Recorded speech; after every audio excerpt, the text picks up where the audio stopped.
आपको लगेगा कि हम मुद्दा खोज रहे हैं, लेकिन नहीं, हम राजनीति में लालगंज वैशाली की जनता में स्वाभिमान खोज रहे हैं, सिद्धांत खोज रहे हैं। वैशाली लोकसभा में सुरखुरु बने लालगंज और वैशाली विधानसभा के उन तमाम लोगों के सामने यह प्रश्न है कि कानून तोड़ने वाले संविधान बचाने का बीड़ा कब से उठाने लगे हैं। नमस्कार, मैं प्रकाश चंद्रा और आप देख रहे हैं प्रकाशवाणी। कोई चुनौती नहीं, मतदाता मालिक के बीच जा रहे हैं, उनसे आशीर्वाद मांग रहे हैं, देश बचाने की बात कर रहे हैं, संविधान रक्षा की बात कर रहे हैं, बेरोजगारी की बात कर रहे हैं। मुन्ना शुक्ला पैदा ही लिया कानून तोड़ने के लिए। वैशाली लोकसभा में तमाम तरह के हथकंडे अपनाए गए हैं। जहां एक तरफ यादव बाभन भाई भाई का नारा दिया गया है, तो वहीं पहले अपना कुल फिर कमल का फूल जैसे नारों का भी प्रयोग किया गया है। उम्मीदवार ने खुले मंचों से स्वतंत्र मीडिया के सामने वो कहा है कि वो भूमियार हैं, संगठनों से जुड़े हुए हैं। भूमियार समाज हमेशा से राजद का सबसे प्रबल प्रतिद्वंदी रहा है। रघुवंश बाबू के कार्यकाल से अब तक राजद की बैकवर्ड राजनीति के समक्ष वैशाली और लालगंज में भूमिहार नेतृत्व एक चुनौती रहा है।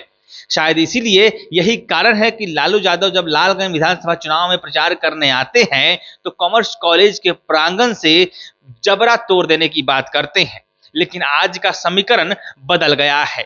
अब उसी कॉमर्स कॉलेज से बाहुबलिये के ऊपर बुलडोजर चलाने की बात भाजपा करती है, योगी आदित्यनाथ करते हैं, जहां से कभी लालू प्रसाद यादव किया करते थे। राजद तो उसी बाहुबली को आज टिकट परोस रही है। इस पुरानी सामाजिक न्याय की लड़ाई में पिछड़ों के योद्धा कहे जाने वाली दो सबसे बड़ी जातियां पासवान अडिग है, जबकि यादवों के सामाजिक न्याय के मायने राजनीतिक समीकरण के सामने कॉम्प्रोमाइज होते हुए नजर आ रहे हैं। इस लोकसभा चुनाव में वैशाली लोकसभा में ऐसा देखा जा रहा है। आखिर ऐसा क्यों है? शायद यह लालू प्रसाद यादव के ढलते हुए और तेजस्वी यादव के उभरते हुए नेतृत्व का एक लिटमस टेस्ट है। यही कारण है कि वैश्य समाज अब राजद से नाराज है और यह भाजपा का वोटर माना जाने लगा है। वैश्य समाज को लगता है कि जब उनके लिए अपना कुल फिर कमल का फूल है, तो वैश्य बनियों के लिए पहले मोदी क्यों ना हो। आप अपने कुल भर का वोट लेकर ही रहिए। वैश्य बनिया समाज इसी पंक्ति के साथ हो ले तो अपने कुल और अपने समाज के साथ नरेंद्र मोदी के साथ जाएगा।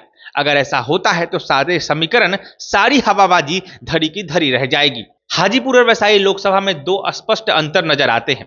मोटे मोटे तौर पर हाजीपुर लोकसभा के भूमियार जहां यादवों के विपरीत एनडीए का खुला समर्थन कर रहे हैं, तो वहीं सिर्फ भूमियार ही नहीं, पूरा सवर्ण समाज एनडीए के साथ है।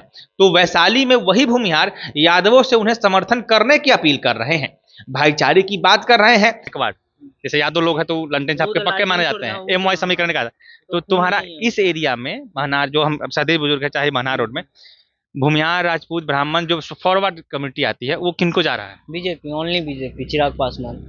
मतलब ये कैसे तुम कह रहे हो? कॉन्फिडेंस है, पता है हमको, गांव में घूमते हैं सब, मेरा पार्टनर लोग है, सब पता है। जा रहे कौन?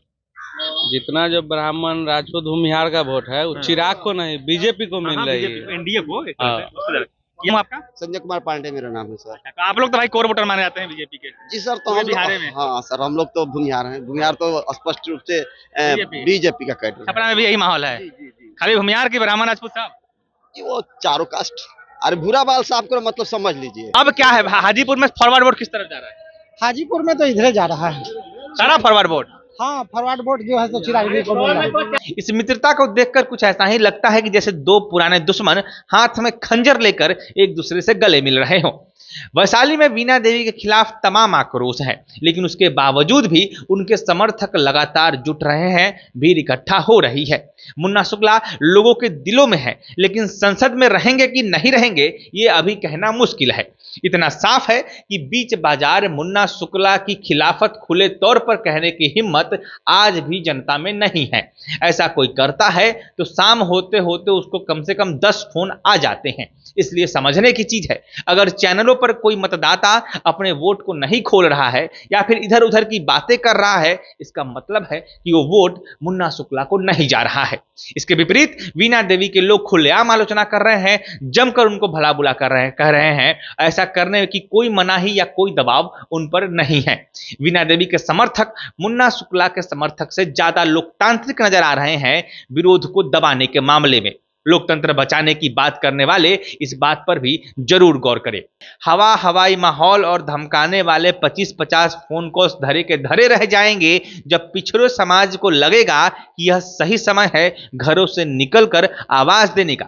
यह वाकई बहुत ही हिम्मत की बात है और सोचने वाली बात है कि जिस पताही एयरपोर्ट को विपक्ष ने इतने दिनों तक मुद्दा बनाया, उसी पताही एयरपोर्ट के अधिग्रहित जमीन पर प्रधानमंत्री नरेंद्र मोदी जनसभा करने वाले हैं। यह कोई साधारण बात नहीं है, यह विपक्ष को ओपन चैलेंज है कि तुम कितना भी चिल्ला लो, पताही में एयरपोर्ट बनेगा और बनेगा तो वो मोदी ही बनाएंगे। आज हेलीकॉप्टर उतारा है, कल वहां पर हवाई जहाज उतारेंगे। वैशाली और लालगंज में हेलीकॉप्टर एनडीए उम्मीदवारों का लोजपा का चुनाव चिन्ह भी है। बहरहाल और भी मसले हैं और भी मसाले हैं। कंटेंट अगर अच्छा लगा हो तो चैनल को सब्सक्राइब कर दीजिएगा। अगले वीडियो के साथ जल्द मिलेंगे, तब तक के लिए जुड़े रहिए हमारे साथ, देखते रहिए प्रकाशवाणी।